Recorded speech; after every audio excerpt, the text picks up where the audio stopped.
Well, hello from Florida on Wednesday, October night, 1:30 p.m. Beautiful city of Tampa, and yes, Milton, Hurricane Milton, is knocking on my door. It's been pouring down rain, ground saturated, no wind yet. Um, so kind of interesting. But I'm here. I'm gonna review. I'm gonna talk about this book. Um, UPS delivered this last night at 9:30. Milton's knocking on the door. All of a sudden, someone else knocking on the door. UPS blew my mind that they were out there working that hard, that late into the evening. You know, the hurricane's supposed to arrive today or arrive tonight around midnight, and sure enough, UPS delivered another package a few hours ago. Just blew my mind. You know, those guys, I'm truly impressed with. But I'm here to talk about this book. Now, when it was delivered, my Amazon Alexa told me that it had arrived, and it was written by, according to them, Scott Lape, and actually, it wasn't. It was written Sorry, I don't have an answer for that. Sorry, I don't have an answer for that. So, but in reality, it wasn't. It's written by a guy named Scott Lape, who actually went to my high school, and which is the reason why I bought the book. Impressive, you know, numbers from 1 to 100, just numbers from 1 to 100. You know, a little bit about Scott, and the reason why I bought this book was in my graduating class, and this is, you know, nearly 50 years ago, my graduating high school class. There was, when I took calculus, there was 9 people in the calculus class. Calculus was not an easy rite of passage for everybody like it kind of is today. To make it through all the prerequisites was actually a chore. I taught high school math. It's not a chore anymore. But to make it all the way through was a chore, and so it had a good filtering system.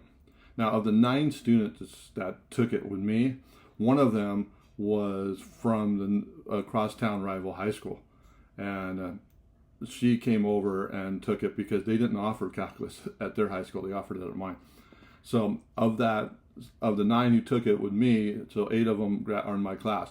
One of them was a junior, and so that means we're down to 7, and we're down to 7 people in my senior class who took calculus the year I took it.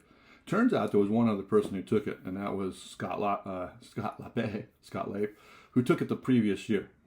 And so I figured, you know, one of the top 8 math guys, or math guys and girls at my school, who writes a book on numbers, ought to be pretty good.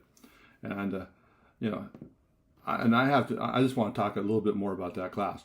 If you looked at that class and saw who was in it, we had exchange student from Japan, who is an expert in swords, so an athlete and exchange student.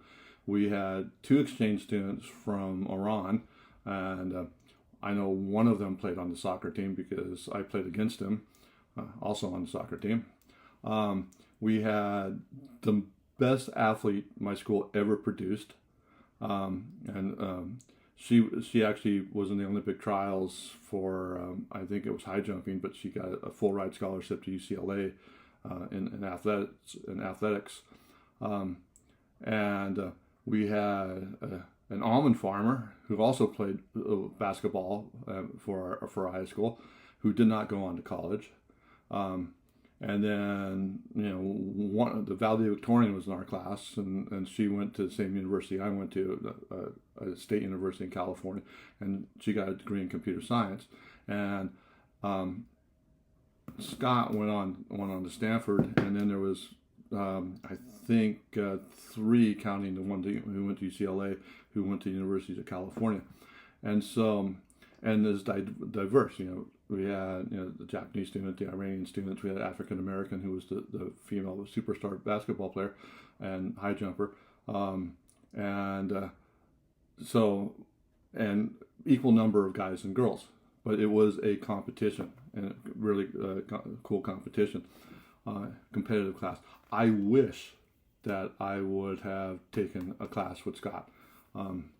I was kind of the oddball in the class because when I showed up, no one knew who I was.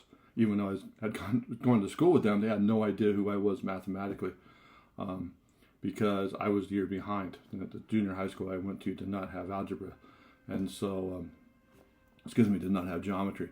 And so when I showed up as a sophomore, I was taking geometry and everybody else was taking algebra too. So they actually let me take multiple math courses my senior year to be able to take calculus.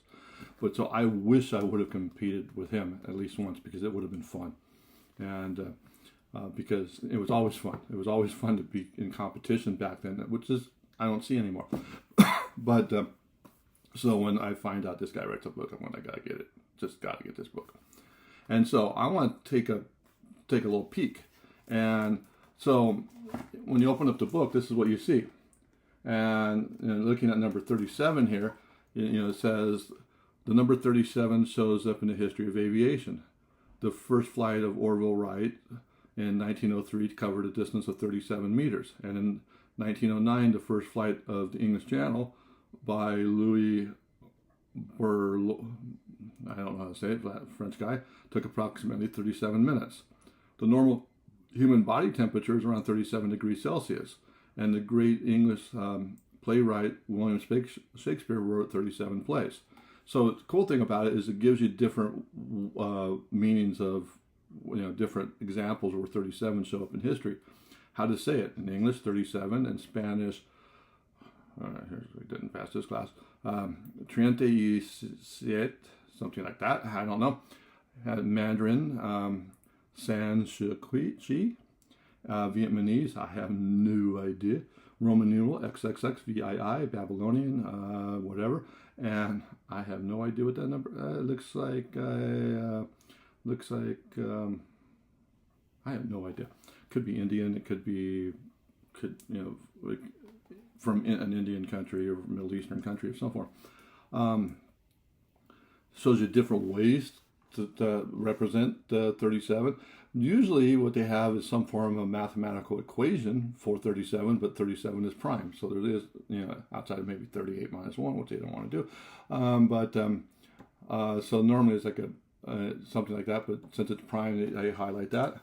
So 37 is odd, 37 is prime, factors are 1 and 37. 37 is the sum of a triangular number, that is a square number.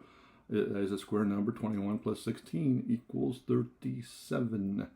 Okay, what about 37? Boeing's X-37 is a robotic spacecraft. The Green Monster Boston Fenway Park is 37 feet tall. And then it gives the chemical element for number 37. So a lot of different examples of 37. A lot of different examples for 38.